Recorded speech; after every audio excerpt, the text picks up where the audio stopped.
Hola mis chicas, ¿qué tal estáis? Espero que muy bien. Estoy aquí con motivo del segundo episodio del podcast de mi Olaya. Hoy, como sabéis, y os he ido anunciando en Instagram, vamos a hablar de fertilidad, que es un tema por el que me soléis preguntar mucho en la ronda de preguntas de los viernes. He buscado a una persona súper experta en el tema. Es de hecho director de uno de los centros más importantes de reproducción asistida en Alicante y a nivel nacional. Así que espero que os sirva de ayuda. Ya sabéis que, bueno, para mí, yo creo que para todas, todos los temas relacionados con obstetricia y ginecología son de suma importancia, pero es verdad que la fertilidad mueve a muchas personas, muchas mujeres están relacionadas con este tema en algún momento de su vida y es por ello que creo que os va a resultar de utilidad, que al final esto lo hacemos o lo hago para vosotras y para que os sirva de ayuda. Eh, He decidido hacer este segundo episodio sobre este tema por los datos, ¿no? Y es que en España el 12% de los nacimientos son fruto de la reproducción asistida. De hecho, una de cada 6 parejas van a someterse a tratamientos de esterilidad. Eso quiere decir que entre un 15 y un 20% de las parejas van a tener un diagnóstico de esterilidad o de infertilidad y van a precisar de los tratamientos de la reproducción asistida.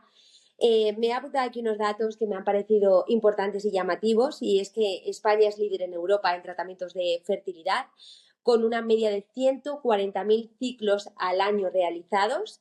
En 2021 se llevaron a cabo un total de 165.453 ciclos de fecundación in vitro y casi 34.000 inseminaciones artificiales, lo que supone un incremento de casi el 12% con respecto a 2019 y un 30% con respecto a 2020. Esto quiere decir que cada vez son más las mujeres que se someten a tratamientos de fertilidad y es por eso y he creído conveniente que el tema os iba a interesar. Así que espero que así sea, dentro cabecera y vamos a ello.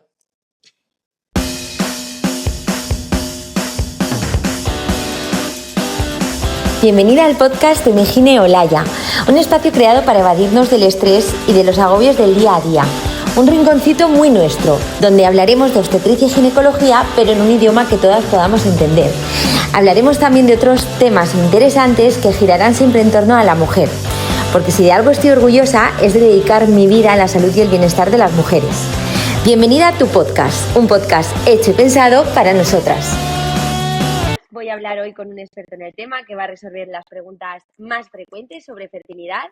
El doctor José Manuel Gómez Santana voy a leerlo porque tiene un súper currículum, así que mejor lo leo para que no se me olvide nada. Él es licenciado en Medicina y Cirugía por la Universidad Miguel Hernández en el año 2000.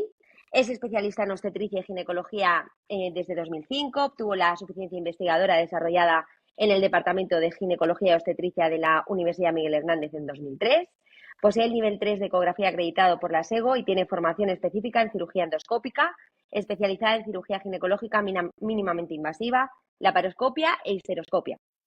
En 2005, que es lo que más nos interesa para este tema, se incorporó al Grupo Instituto Bernabéu como especialista en medicina reproductiva y miembro del grupo de interés sobre fallo recurrente de implantación, abortos de repetición y síndrome de Asherman, donde ha sido también coordinador del programa de preservación de la fertilidad por motivos oncológicos y sociales, además de impartir clases como docente del máster universitario en medicina reproductiva de la Universidad de Alicante.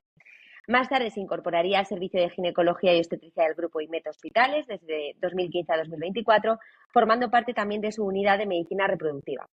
En agosto del 2024 comienza su nueva y actual etapa como director médico de VF Spain Alicante, Centro de Referencia Internacional en Medicina Reproductiva. Así que es un honor y un placer tener esta charla contigo, que hemos tenido muchas por ahí de comidas y de esas cosas, pero esta no, y me hace mucha ilusión y te agradezco que hayas aceptado mi invitación y poder Sí, preguntarte un montón de cosas que me muchas han gracias, Victoria. transmitido. Nada, o sea, es un placer para mí, ya lo sabes. No, agradecerte también porque la verdad es que vas sorprendiendo con el paso del tiempo. Todo lo que oyes que has hecho, te parece que fue ayer y que es poco, pero bueno, la verdad es que a veces tener estos momentos con amigos y compañeros como tú, pues hace pasar un buen rato y darse cuenta de que la experiencia puede servir mucho para ayudar a los demás. Pues en eso estamos, totalmente. Vale, pues vamos a ello, si te parece, porque tengo bastantes preguntas. Tú me decías, no sé si va a dar una hora, digo, yo creo que podríamos estar horas hablando sobre este tema, solo con las preguntas que me han transmitido. ¿Qué quieren que te haga? Las seguidoras podemos estar una tarde entera, pero no, vamos a hacer un Vamos a ello. resumen. Vamos a ello, vamos a ello. Bueno, en primer lugar, yo creo que empezamos un poco por lo básico, ¿no? Yo me pongo en la situación de una pareja que quiere ser padres, se ponen a buscar embarazo y bueno, pasa un mes, pasa otro, no logran, no llega a ser positivo, cada mes llega la regla, no sabe muy bien qué hacer. ¿Cuándo les decimos a una pareja que deben buscar ayuda? La, el momento de consultar tradicionalmente se define como, muy académicamente, antes de los 35 años de la mujer debe de esperar aproximadamente un año si es que no hay ningún diagnóstico específico de algún problema que pueda sugerir problemas de fertilidad y a partir de los 35 años no demorar más de 6 meses la consulta con algún especialista relacionado con la reproducción, no necesariamente Ujú. ginecólogo, también puede ser con alguna enfermera de alguna unidad, con planificación familiar, que siempre le pueden dar una orientación en función de lo que conozcan de su estado de salud. Pero el límite de 35 años sería lo que tradicionalmente marcamos. Ponemos ahí el límite, ¿no? En los 35 años. Las, los meses deben ser exactos porque muchas veces me preguntan las pacientes, bueno, yo ya llevo 10 meses buscando, tengo 32 años, por ejemplo, llevo 10 meses buscando. Todavía en la seguridad social no me van a hacer ninguna prueba porque, bueno, allí nos llevamos por unos criterios y entonces de momento no. Yo tengo la opción de empezar a hacerme alguna prueba de forma privada. ¿Me la hago o me espero estrictamente a esos 12 meses de búsqueda? Sí, ahí habría que ver un poco las características de cada caso. Si no hay ningún diagnóstico o ninguna sospecha de nada, es decir, una persona con una eh, salud normal y unos seguimientos ginecológicos normales, Ujú, en principio no debe preocuparse hasta llegar al año. La verdad es que hay bastante presión social y familiar a veces. sí. Tenemos acceso a pruebas y hacerse alguna prueba unos meses antes que nos pueda orientar, pero no agobiar, tampoco pasaría nada, tampoco pasaría nada. También depende de la intensidad de la búsqueda de embarazo. Hay parejas que viven separadas la mayor parte del año por motivos laborales y no es lo mismo pasar un año buscando embarazo cuando te ves ocasionalmente con tu pareja o cuando vives en el mismo hogar. Sí, o si tienes tres hijos, ¿no? O estás buscando el primero, claro. Claro. Las circunstancias cambian y la oportunidad, ¿no? De la búsqueda, pues es diferente. Y hoy en día también sería importante consultar independientemente de si se tiene pareja o no, porque a veces queremos buscar embarazo y no puede depender de realmente si me expongo a ese embarazo con mi pareja, porque muchas veces estoy pensando en un embarazo futuro y no tengo pareja en la actualidad. Pero esa inquietud es suficiente para poder realizar alguna consulta que te oriente. Ahí no hay un periodo de tiempo del año o de 6 meses. Ahí sí que tendrías que plantearte, independientemente del tiempo que estés pensando en el embarazo, hacer la consulta. Ujú. Sí, porque además yo siempre lo suelo transmitir, ¿no? Aunque la impaciencia nos pueda y lo que dices tú, la presión del exterior, bueno, empiezo la búsqueda de embarazo y ya es como, ¿te has quedado embarazada? ¿Te ha venido la regla? O sea, esa presión, la realidad es que lo normal no es quedarnos embarazadas a la primera. O sea, de hecho, creo que entre un 20 y un 25% de las parejas sanas, no estériles, obtienen embarazo en el primer mes. O sea, todavía hay un 80% de parejas que no Ujú. obtendrán embarazo hasta pasados unos meses de búsqueda y no por ello quiere decir que sean estériles, con lo cual, pues transmitir un poco el mensaje, ¿no? De mantener la calma y de Claro. no pensar ya que porque me esté costando 4, 5, 6 meses buscar embarazo, quiere decir que no voy a poder quedarme Claro, embarazada de forma espontánea. a lo largo del primer año de búsqueda, una pareja sana solamente se van a quedar embarazadas entre el 60 y el Eso es. 70-80% de las parejas. El resto de parejas no quiere decir que no se vayan a quedar embarazadas, pero quizás van a tardar algunos meses más. Simplemente habría que Eso es. identificar las parejas que realmente tienen algún factor causal de la esterilidad o de la infertilidad y abordar el estudio en profundidad y el tratamiento lo antes posible de esas parejas. Eso es. Y es lo mismo, yo creo que siempre hay como mucha confusión entre dos términos, ¿no? Los empleamos a veces de forma indistinta, pero ¿es lo mismo esterilidad que infertilidad? La esterilidad hace referencia a la incapacidad de quedar embarazada y la infertilidad haría referencia a poder quedar embarazada, pero que los embarazos no lleguen a término, es decir, A no tener término. un bebé, que hubiera unos abortos precoces o o problemas durante el embarazo que hicieran que el embarazo no fuera hasta el final.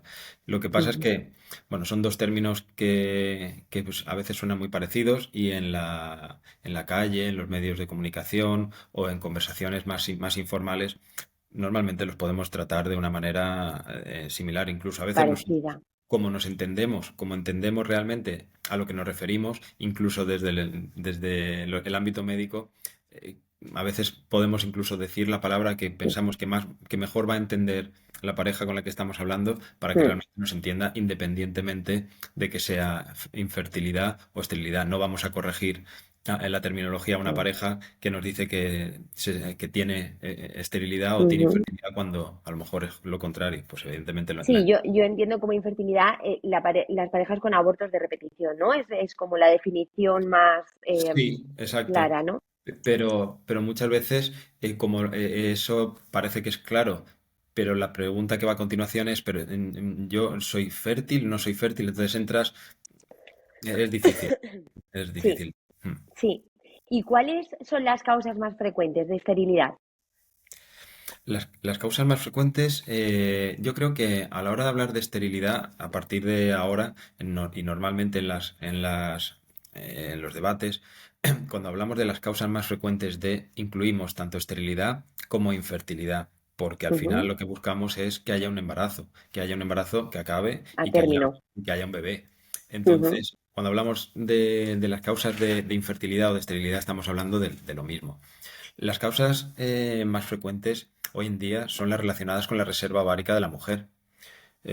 La mujer, que duda cabe, que demora cada vez más la búsqueda de embarazo, va pasando el tiempo y la reserva ovárica cae, la calidad ovocitaria también cae y todo eso repercute en causa de dificultad, ya sea para quedar embarazada o para que ese embarazo O sea, que vaya. podríamos decir que la edad es la principal causa, ¿no? de esterilidad, Claro. así, en nuestro país, ¿no? Yo leía, informándome un poco más de este tema, que la edad media de embarazo, del primer embarazo en la mujer española son los casi 33 años. Ujú. Quiero decir, Es que es muy alto y va subiendo. Date es cuenta muy que alto, o sea, es muy alto para nosotros quizá que sabemos del tema, ¿no? Pero hoy en día y para la vida que llevamos, ¿no? Que pues el reloj de la vida de una mujer hoy en día con 40 años es una mujer jovencísima, no, ¿no? Una mujer con 35 años es una mujer jovencísima que probablemente ha terminado la carrera, lleve probablemente pocos años trabajando en lo suyo, ¿no? Le planteas tener un hijo y es como, bueno, pues es que todavía ha llegado pronto, 35 años. Sin embargo, hay un reloj biológico y hay un tic-tac, ¿no? Que eso no ha avanzado ni ha prosperado, que es que tenemos unos ovarios con unos ovocitos con los que nacemos y son los que son, y punto. O sea, y cuantos más años tengan esos ovocitos, pues más riesgo de esterilidad, más riesgo de infertilidad, menos calidad ovocitaria. Eso está claro, es triste, pero es la realidad, ¿no? claro, además hay que darse cuenta que a medida que pasa la edad de la mujer, no solamente disminuye la reserva ovárica y la calidad, sino que también acumula posibilidades de otras patologías asociadas, que normalmente cuando se es más joven no se tienen. Miomas uterinos, pólipos endometriales, endometriomas que puedan crecer y dañar a la reserva ovárica, enfermedades inmunitarias, es decir, pueden ir debutando y apareciendo problemas que Ujú. están indirectamente relacionadas con con un embarazo saludable. Totalmente, totalmente. Si una pareja, esto es una pregunta que yo me he hecho, ¿no? En mi formación como ginecóloga y que veo que se hacen frecuentemente los pacientes, ¿no? Si una pareja ha tenido dos abortos de repetición, que es un Ujú. poco el límite donde se establece el iniciar el estudio de infertilidad o de abortos de repetición, ¿En general esto tiende a ser mala suerte o es porque hay una causa que ha producido esos abortos? O sea, cuando una pareja tiene un aborto, siempre decimos, bueno, es que esto es muy frecuente, es que 1 de cada 4 o 5 embarazos son abortos. Esto Ujú, es un tema de probabilidad. Probablemente tú no tengas ningún problema, ni tu pareja tampoco. Y el segundo embarazo lo normal es que vaya bien. Pero cuando ya hay 2 abortos, ujú. podemos seguir diciéndole a las pacientes que lo más probable es que esto sea un tema de azar y de mala suerte, o lo normal es que haya ahí una causa sumergida que desconocemos. Yo creo que el decir esa frase que tú has dicho, Laia, el mencionar al azar en el momento donde una pareja ha tenido dos abortos, tenemos que medir muy bien las palabras y la repercusión, tanto emocional Ujú. como, como a nivel práctico. Es decir, Sí, una parte será la mala suerte y el azar de que hayan coincidido con la tasa de aborto normal que se tiene en una mujer que busca embarazo en en los dos primeros intentos. Pero eso, la probabilidad de que eso sea así es realmente baja. Tradicionalmente también en todos los foros de reproducción, el debate ha sido, creo que partíamos de 4 a 3 a 2. Yo creo que ya está muy establecido que el límite es 2. Lo de 3, es decir, empezar a hacer estudios cuando una mujer ha tenido 3 abortos, yo creo que hoy en día le puede llama la atención a cualquier persona que lo escuche, y sobre todo si ya ha vivido un aborto o dos. Pero lamentablemente es así en algunas áreas de salud se esperan hasta 3 abortos para cumplir con requisitos, pero yo creo que son las menos. Ya con 2 abortos sí. se puede proceder al estudio. Y lo que tú decías al principio, quizás con un aborto y mucho tiempo, es decir, igual que la edad, 35 años, menos o más, nos hace plantearnos el estudio antes o después, más o menos de un año, aquí sería lo mismo. No es lo mismo dejar esperar un poquito más el tiempo cuando has tenido un aborto antes de los 35 o después de los 35. Merece la pena interesarse por cada caso en casos de más de 35 años. Sí, que no se puede generalizar, ¿no? O sea, que no es lo mismo tener un aborto con 39 años que tenerlo con 30 años.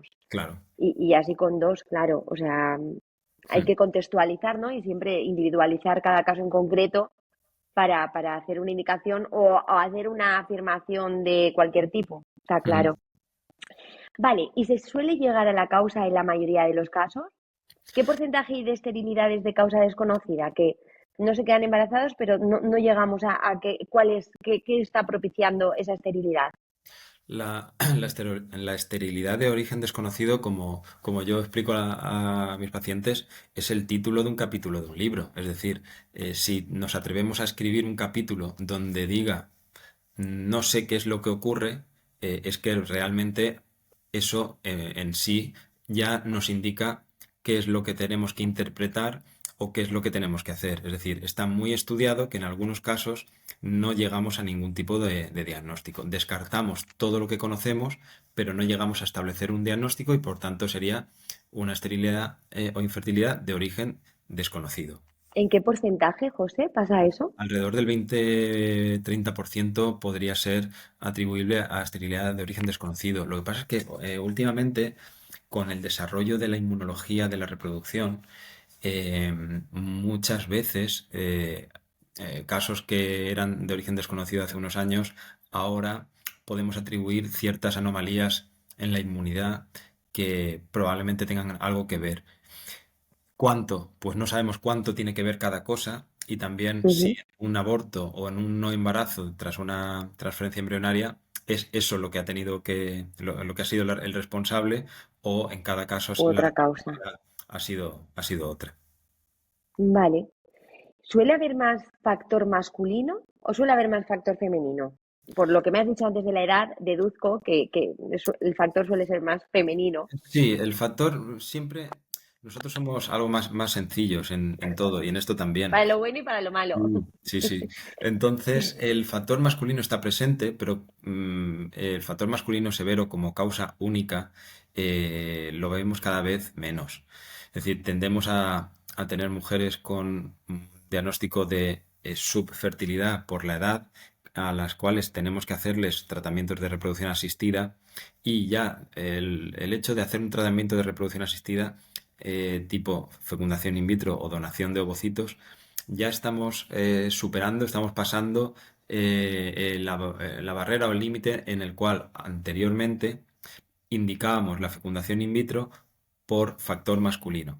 En este caso no lo indicamos por factor masculino y ya estamos aprovechando para, tenga el varón alteraciones o no, solventarlas. Ujú, entiendo. Muy bien.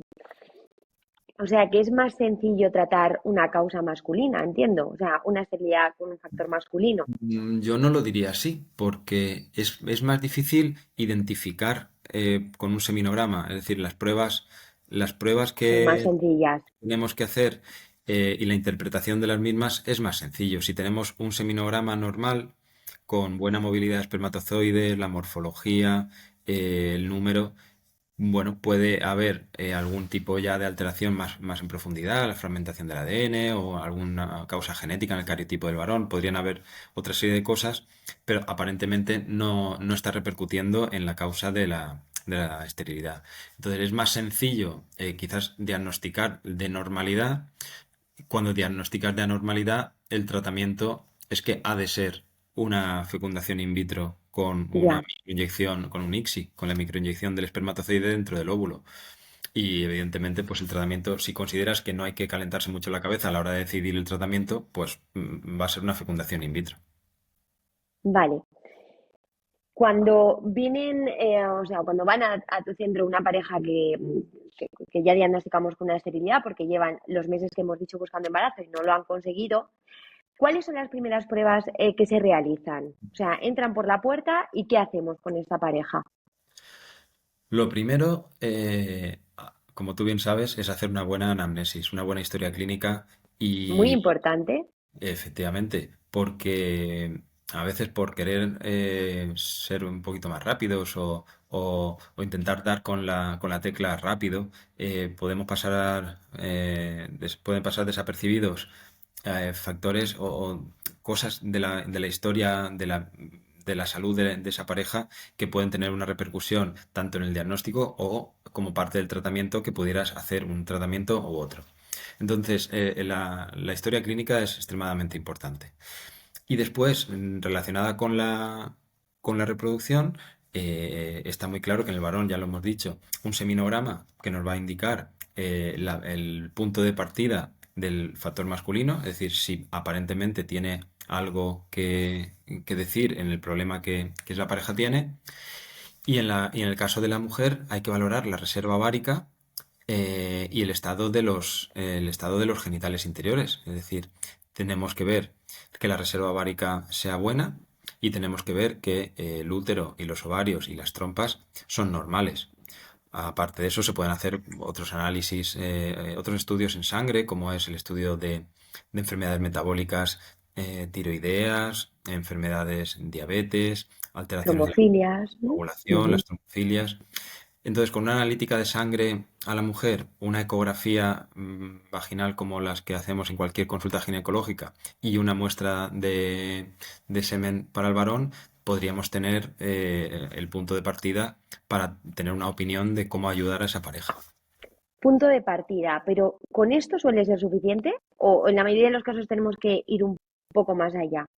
Si es una pareja que no ha intentado ya quedar embarazada con tratamientos, suele ser suficiente en un primer momento, porque eh, esas pruebas después nos dirán si hay que hacer algunas más, pero de entrada no. Cuando vienen parejas, que además yo creo que son la mayoría, al menos en nuestro centro, vienen con dificultades habiendo intentado quedarse embarazadas en otros centros, y nosotros tenemos que ir un paso más. Tenemos que interpretar las pruebas que ya nos traen, que ya tenemos, ver cuáles hay que repetirlas porque han pasado tiempo o cuáles tenemos que completarlas con estudios adicionales, sobre todo muy frecuentemente a nivel uterino. El endometrio, la implantación, muchas veces tenemos que añadir diagnósticos que o bien por dificultad en las pruebas, o por accesibilidad o por indicaciones anteriores más dirigidas a lo que es el tratamiento en sí, han pasado desapercibidas. Entiendo. ¿Qué pueden hacer? Esta pregunta es un poco complicada, pero yo sé que tú la sabes solventar perfectamente. Pero ¿qué le podemos decir a aquellas parejas que no hemos obtenido la causa y tienen una esterilidad de origen desconocido? ¿Qué pueden hacer si quieren buscar embarazo y no sabemos por qué no lo consiguen? Em, el hecho de hacer un tratamiento de por sí es un tratamiento y una herramienta diagnóstica. Entonces, Ujú, yo dividiría en dos grupos. Las parejas que no han hecho, las mujeres que no han hecho ningún tipo de tratamiento aún, donde la recomendación sería todo está normal, al menos en un primer o segundo escalón de pruebas. No puedo hacer los X escalones que hayan porque causaríamos mucho sobrediagnóstico, un coste económico elevado, pero tendríamos todo normal y recomendaríamos desarrollar un tratamiento, ya en cada caso veríamos cuál es, porque el propio tratamiento nos va a dar muchísima más información. Eso es ujú. muy importante. En casos donde ya tengamos tratamientos desarrollados, revisar muy bien cómo han ido los ciclos, en la mayoría de los casos, hacen que ya no sea tan desconocida la esterilidad. Es decir, nos van a dar pistas. Entonces, yo a lo largo de mi carrera, el animar a hacer un tratamiento no solo como herramienta de Terapéutica. conseguir el objetivo, sino como herramienta diagnóstica, es súper valioso. Vamos a saber de los óvulos que esperamos según la reserva ovárica, realmente los que llegamos a tener. De los que esperamos que sean maduros, los que realmente son maduros y no hay una alteración de la foliculogénesis, que eso no lo puedes saber de ninguna de las maneras. Cómo fecundan esos espermatozoides que son normales. Un seminograma normal, con un buen recuento, una morfología normal, una movilidad normal, esperamos que fecunde un 70% y nos fecunda un 20%. Algo estamos sabiendo. Algo pasa. Sí, me quedo con eso, ¿no? Me parece un mensaje bastante importante que el someterte a un tratamiento no solo te hace conseguir el embarazo, ¿no? Que al final es el objetivo último, sino que además te ayuda a conocer cuáles han sido las causas de esa esterilidad y de por qué no lo has conseguido de forma espontánea o qué hay, ¿no? Debajo de todo eso. Vale, ¿y cuál es la tasa de éxito de una inseminación artificial, por ejemplo? La inseminación artificial sería dentro de los tradicionales escalones de tratamientos, mm, digamos, El estipulados más sencillo, como ¿no? escalones a los que opta a una pareja que busca embarazo y no lo consigue, sería el primero, donde participamos activamente. La tasa de embarazo, cuando todo está normal, el semen está normal y la reserva ovárica es buena, estaría alrededor del 14-18% de embarazo cada ciclo. Ujú. No sería lo mismo un primer ciclo, un segundo, un tercero, que a partir del tercero en adelante. Porque si pensamos que existen posibilidades, pues podríamos seguir haciendo inseminaciones hasta que llegara el embarazo. Pero cuando no te has quedado embarazada, cuando has tenido 3 inseminaciones, ahí es donde la herramienta terapéutica pasa a ser diagnóstica. Algo que no llegamos a controlar está participando de disminuir tus posibilidades de embarazo. Y entonces tendrías que identificar eso como motivo suficiente para proponer una fecundación in vitro, que sería el siguiente escalón. Ese porcentaje del 14-18% que me comentas en cada intento de inseminación artificial, ¿se va sumando con los intentos posteriores? Quiero decir, en el segundo intento ese porcentaje se eleva. No, el porcentaje se suma acumulativamente. De hecho, es decir, quien hace 3 inseminaciones artificiales tiene el triple de probabilidad de quedarse embarazado cuando las ha hecho que si solamente hace una. No es que la tercera vez tenga muchísimas más posibilidades, tiene las Entiendo. mismas. De Ujú. hecho, si no queda embarazada tras tres, en la cuarta tendría menos probabilidades de quedar embarazada. Vale, entiendo. Vale, ¿cómo se decide a qué mujer le vamos a hacer una inseminación artificial y cuál va directamente a una fecundación in vitro? Bueno, esta pregunta nos encanta, esta nos encanta, porque es donde creo que debemos de poner el foco en la consulta de fertilidad y es en humanizar la consulta de fertilidad. No somos nosotros los que tenemos que indicar tal cuál es el tratamiento. Nosotros tenemos que explicar y poner sobre la mesa los tratamientos. Qué Y bien esto. la pareja la que tiene que decidir junto con nosotros cuál es el tratamiento que va a decidir hacer con nosotros. Pero son pocas las veces que nosotros tenemos que decir tu tratamiento es este y ningún otro. Evidentemente, a lo mejor otros, la probabilidad de embarazos es muy baja, pero debemos de intentar ser muy empáticos con la pareja a la hora de explicar por qué, por ejemplo, no ofrecemos una inseminación artificial como una opción, porque probablemente las veces que tuviera que hacer una inseminación artificial serían tantas que no nos compensaría ni a nivel emocional ni a nivel económico. Y tenemos que orientar hacia el tratamiento que pensamos que es el indicado. Pero ya te digo, implicando la decisión a la pareja. Muy bien esto, ¿no? Porque al final es un 14%, que dices que es un porcentaje muy bajito, pero Mm. bueno, o sea, entre 100, Sí, 14 parejas se van a embarazar con una insemina, con lo claro. cual, ¿por Pero qué no fíjate, pues intentarlo, eso no? lo entendemos muy bien porque estamos familiarizados con el Claro, tema. Tú lo claro, entiendes muy bien y yo también, pero decirle a una pareja que como todo le ha salido normal, estamos muy contentos porque va a tener un 16% de posibilidades de quedarse, nos puede mirar como un poco raros. sí, Claro. normal, Entonces, claro. la idea es que la inseminación artificial está reservada a un tiempo de búsqueda de embarazo muy corto, relativamente corto, donde el semen está bien o muy bien, donde no hay sospecha de que las trompas están alteradas y la edad de la mujer nos permite esperarnos un tiempo razonable y Intentando las inseminar. dedicarlo a hacerlo, porque claro, a intentar hacer un tratamiento también consume tiempo. Entonces, a los Totalmente. O 39 años, quizá pues, también, o quizá también a ese grupo de mujeres que están a la espera, ¿no? De la inmensa lista de espera ujú. que hay para someterse a una fecundación in vitro. Mientras tanto, si la Sí, lista de espera es menor para una insemina o tienen acceso a poder realizársela, pues igual esos cartuchos se pueden quemar ahí mientras tanto, ¿no? También para que no tengan como eh, la visión de no estamos haciendo nada, el tiempo pasa, voy a estar aquí 2 años en lista de espera y no voy a hacer nada. claro, lo que pasa es que como se dice hoy en día, ese melón es peligroso de abrir, del que tú dices, porque Sí, si el Sistema Nacional de Salud nos asigna un presupuesto para mis tratamientos eh, coherente a que también me está asignando una lista de espera, evidentemente, pues bueno, pues vale, voy a hacer un tratamiento de una inseminación porque estoy haciendo una lista de espera que también después el Sistema Nacional de Salud me tiene preparada para mí, ¿no? Entonces, teniendo en cuenta que no voy a desembolsar ni un euro en eso, pues yo entro en el sistema y lo voy a hacer. Pero cuando vienen a nuestra consulta y nos dicen que mientras esa pareja va a hacer esa misma inseminación, pero con nosotros, es difícil de explicar que nosotros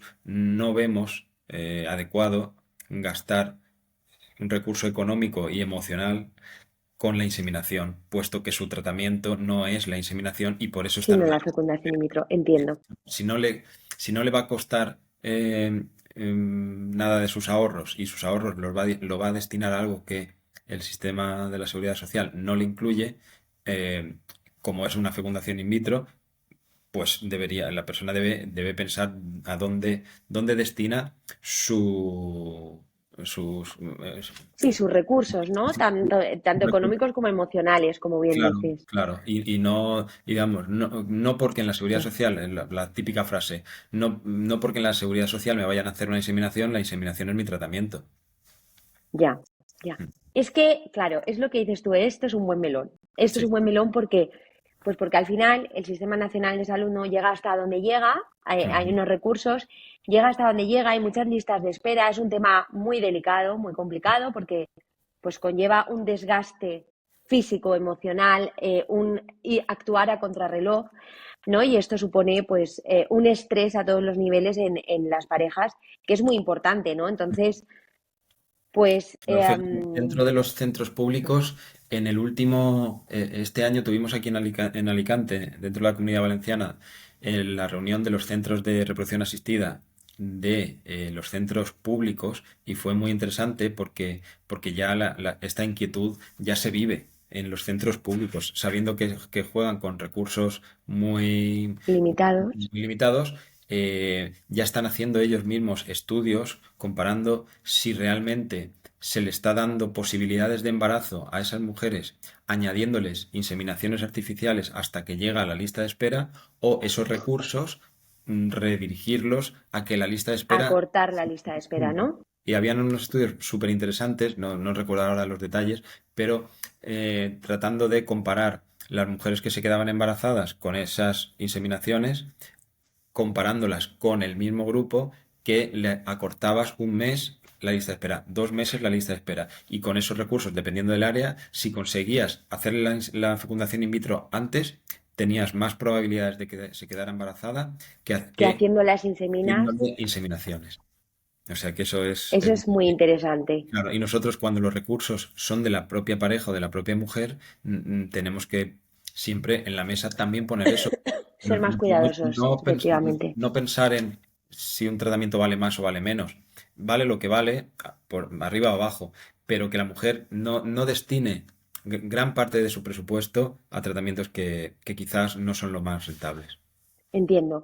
Y en este sentido, ¿cuál es la tasa de éxito de una fecundación in vitro?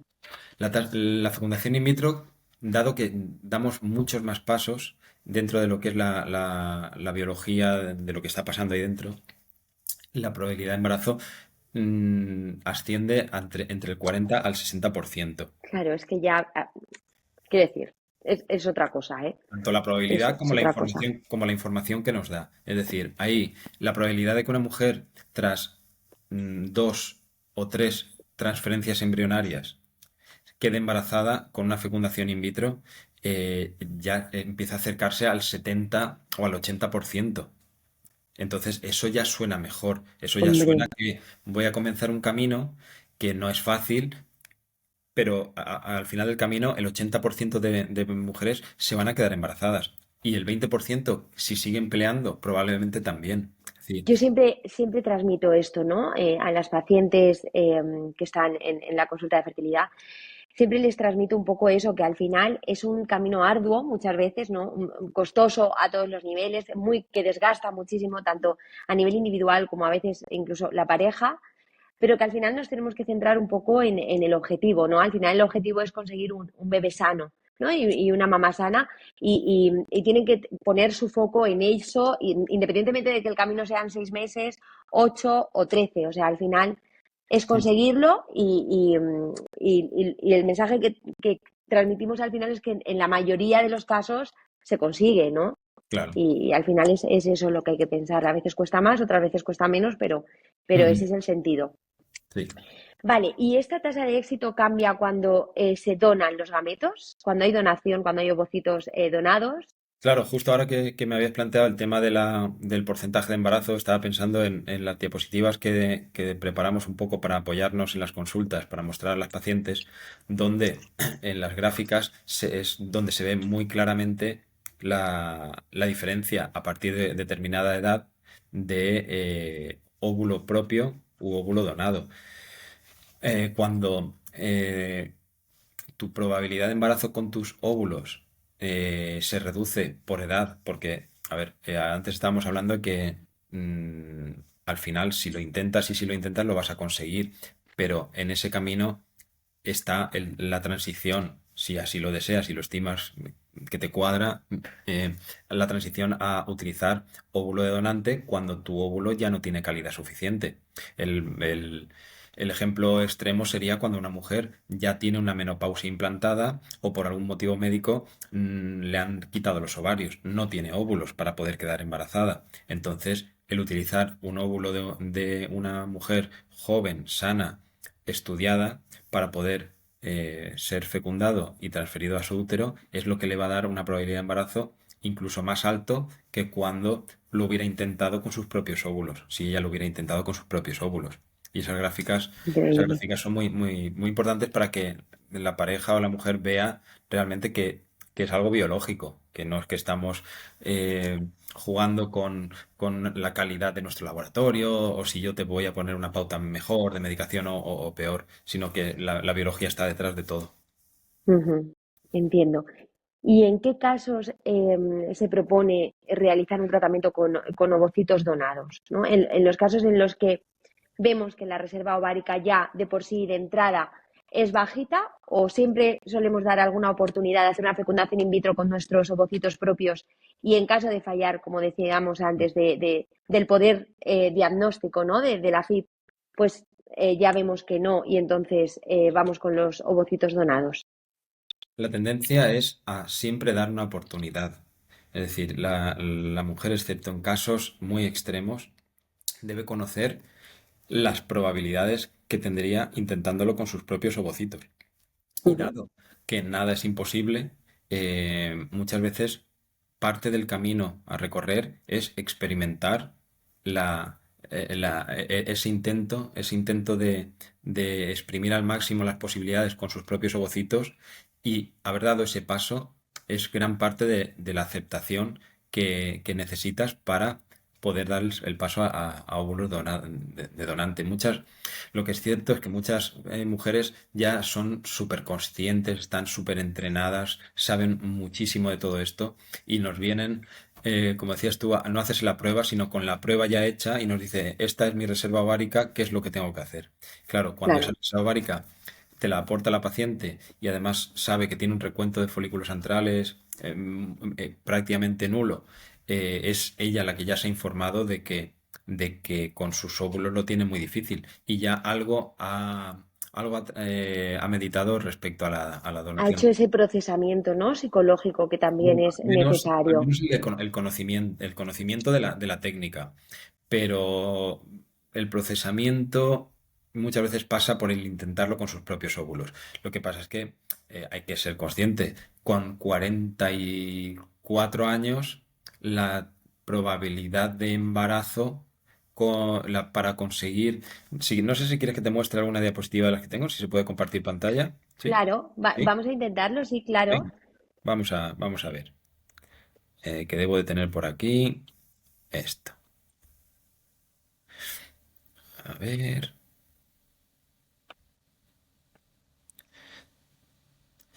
Mira, ¿Ves la estupendo. pantalla?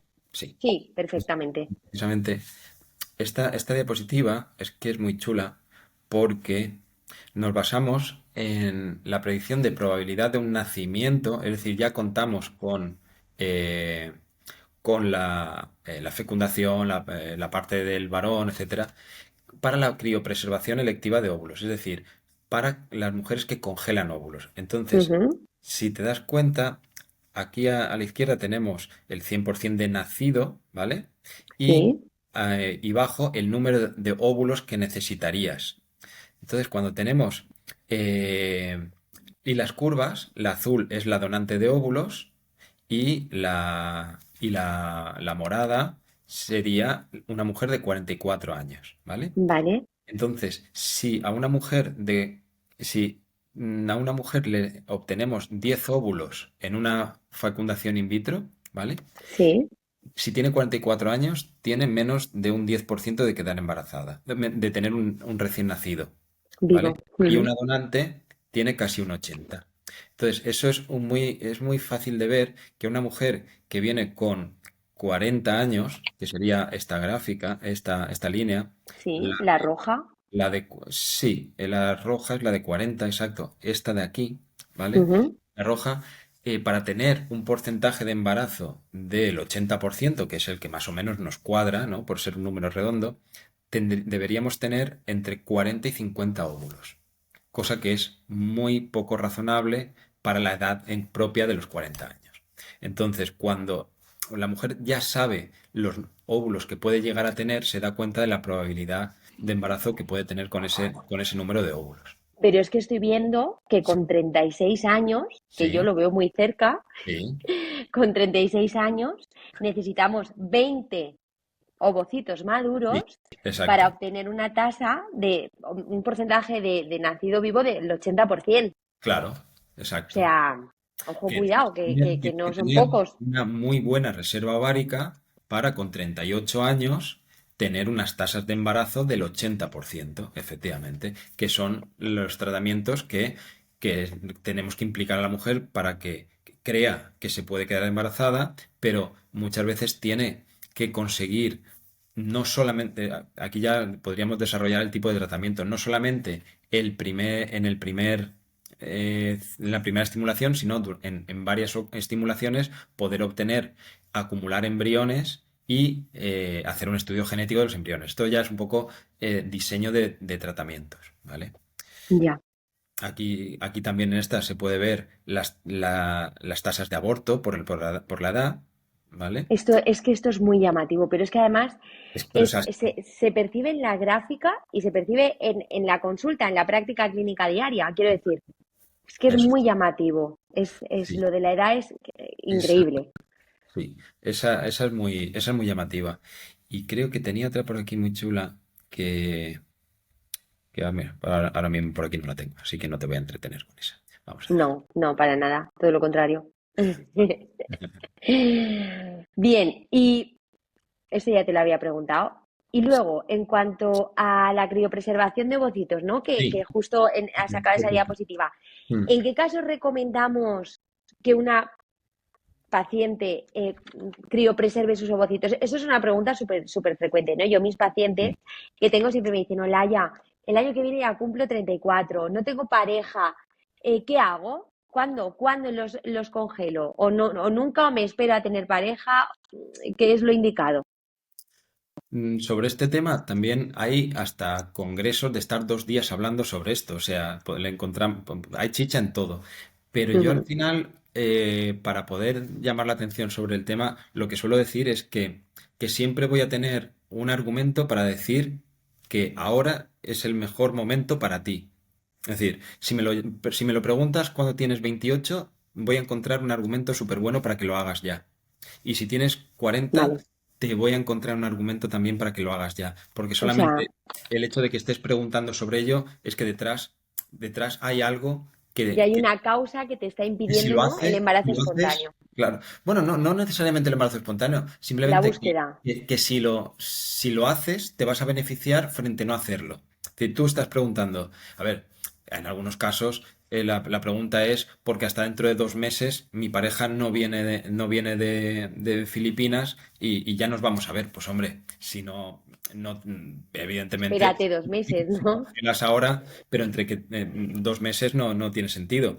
Pero respecto a la edad, que muchas veces se decía que ya a partir de una edad no merece la pena. Ya para qué, pues ya cuando te toque buscas. Está demostrado que no es No hay así. tope, ¿no? O sea, si yo con 40 años todavía no tengo hijos y no veo a corto plazo que vaya a ponerme a buscar de forma espontánea un embarazo, se pueden preservar los ovocitos. Sí, el preservar ovocitos tiene un riesgo adicional que es que descongelen y no sobrevivan a la descongelación. Entonces, no es lo mismo congelar embriones que ovocitos. Pero a esa mujer, si cuando venga dentro de 4 años, de cuatro, le dices que ya no, ella te va a decir, ¿y por qué entonces a los 40 tampoco? Entonces, claro, si te lo pregunta a los 40 y tú crees que vas a poder congelar alguno, en mi opinión, tienes que congelarle ese alguno por si más adelante es de los pocos casos que consigue quedar embarazada. Pero hay. Entonces, no Pero vas a ser los hay. tú. Claro, no vas a ser tú el que Los hay y yo de debes. hecho hace poco hice un parto Mm, de una señora que había congelado sus ovocitos con 41 o 42 años claro, y claro, era un ovocito claro. congelado. Porque en ese caso la mujer lo congelaría, pero no tendría un problema de fertilidad. Esa mujer tendría una fertilidad, una calidad ovocitaria muy buena y con su pareja o con semen de donante, pues sin problema para quedar embarazada. Menos probable, pero no imposible. Pues clarísimo. Si te Claro. parece, José, vamos a pasar a unas preguntas que me han hecho, un par, tres de preguntas, Muy bien. y ya voy a buscarlas. Bueno, me ha parecido muy interesante. Yo creo que les va a gustar. Espero que sí. Espero. A ver, vale. Me preguntaban, y esto es una pregunta bastante repetida, sobre los suplementos para mejorar la calidad de los ovocitos. Sí. ¿Qué está demostrado y qué no? ¿Qué Bueno, damos? a ver, ahí habría también como una capa, por diferentes capas, ¿no? Es decir, Ujú, los necesarios y que está totalmente comprobado que tenemos que darlo, ¿vale? Que sería el ácido fólico, te digo como, como suplemento, el ácido sí. fólico, em, las vitaminas, digamos, que están incluidas en los polivitamínicos tradicionales, Ujú. los minerales, el calcio, etcétera. Y después hay tal cantidad de otra serie de cosas. eh, yo no sabría dónde colocar cada uno. Pero, por ejemplo, en los polivitamínicos se están introduciendo cada vez más los probióticos. ¿Sabes? Eso tú también seguramente estás más familiarizada que yo. Los probióticos, los inositoles, el mioinositol, el Por ahí quiroinositol. va la pregunta, por los Claro, inositoles. claro. Entonces, eso, la industria farmacéutica hace mucha presión para que eso lo tengamos en cuenta y nosotros sabemos que eso va bien y mejora. Pero también, llegados a la consulta nuestra, es decir, no entendemos cómo, no, cómo podríamos seguir dando pasos en hablando de fecundación in vitro y no sentar la base de que, por supuesto, que estamos dando coenzima Q10, melatonina, un probiótico, unos inositoles, que ya bien en un compuesto todo junto o por separado nos acompañe a la hora de la estimulación y Todo no. eso ayuda, ¿no? Ayuda a Claro, la calidad ovocitaria, la claro, coenzima Q10, los inositoles.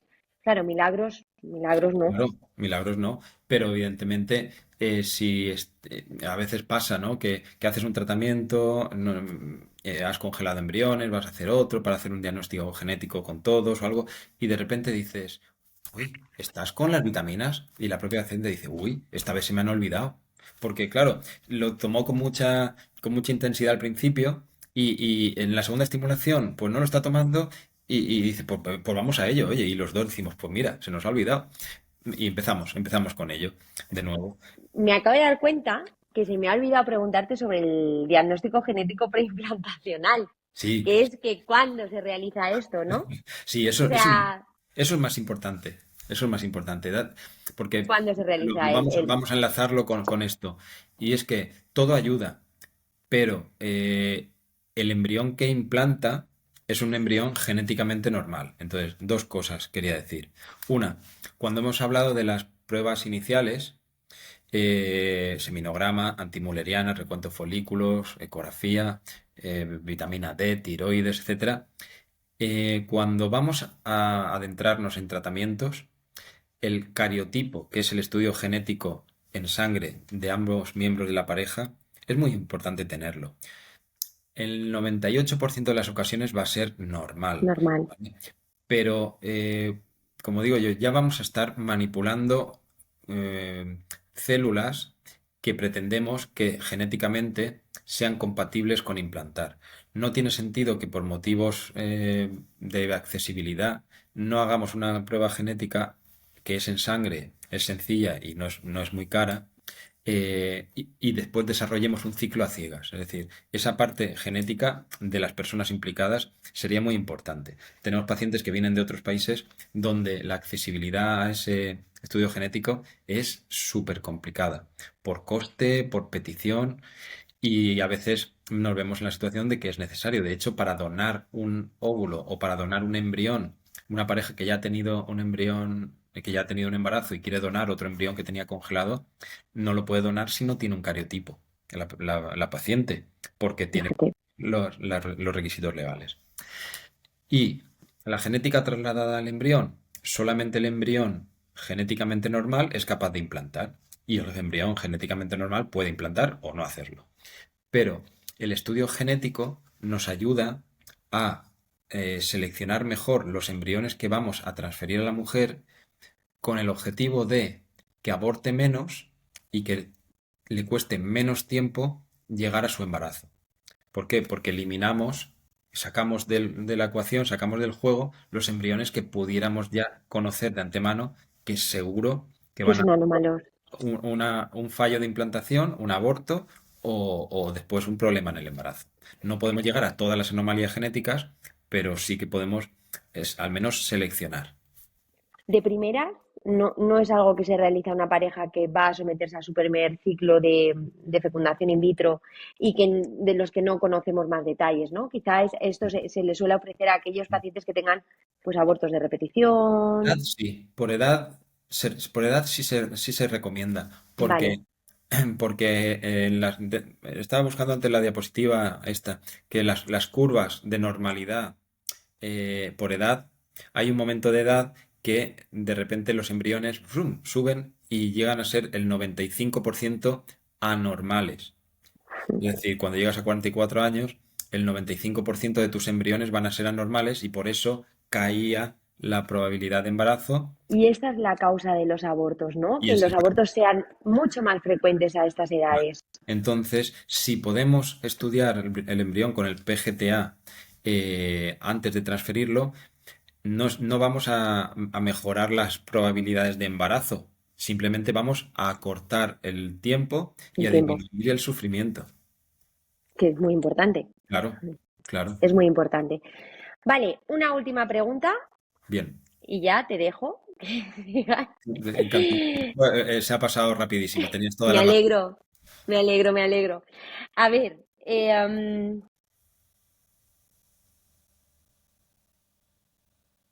vale. Me preguntan si con la lactancia se puede iniciar el tratamiento para una transferencia embrionaria. Con la lactancia, iniciar el tratamiento para una transferencia. Transferencia. Entiendo que ya tendrá el embrión, ¿no? Y Sí. querrá preparar el endometrio para transferirlo. Si los niveles hormonales están bien y si está teniendo ciclos, mucho mejor, ¿vale? Porque Ujú. quiere decir que los niveles de prolactina y tal no están influyendo demasiado en el ciclo hormonal. Sí, Pero en cualquier caso, con una analítica para ver niveles de estradiol, de FSH, LH, prolactina, desde fuera podemos hacer el tratamiento. Lo que pasa es que eh, si necesitamos añadir estrógenos, no podríamos porque está dando lactancia, ¿vale? Entonces no es que no se pueda, sino que si nosotros vamos a que hacer una está limitado. y tenemos que utilizar algunos fármacos, los mínimos, pero algunos, pues vamos a utilizar un inductor de la ovulación para que haya una progesterona natural, pero después añadimos un poco de progesterona y todo eso que duda cabe, que al final la propia paciente dice, bueno, sopeso si me espero un poco o disminuyo la lactancia o la elimino, porque para la transferencia embrionaria en la mayoría de las ocasiones combinamos estrógenos, progesterona, HCG y evidentemente pues Se algo transmite por leche materna. que está en la leche y estaría contraindicado. Muy bien, pues creo que ya hemos terminado. Pues No muchas- descarto que no repitamos Hombre, podcast de fertilidad. estaría muy bien, ¿eh? Eso quiere decir que les gustará. Me alegro. Espero haber sido de ayuda y Muchísimo, no y lo que, dudes. que haya estado dentro de tus expectativas Por para supuesto, por supuesto. Muchas gracias. a Nos vosotros. vemos pronto. Adiós.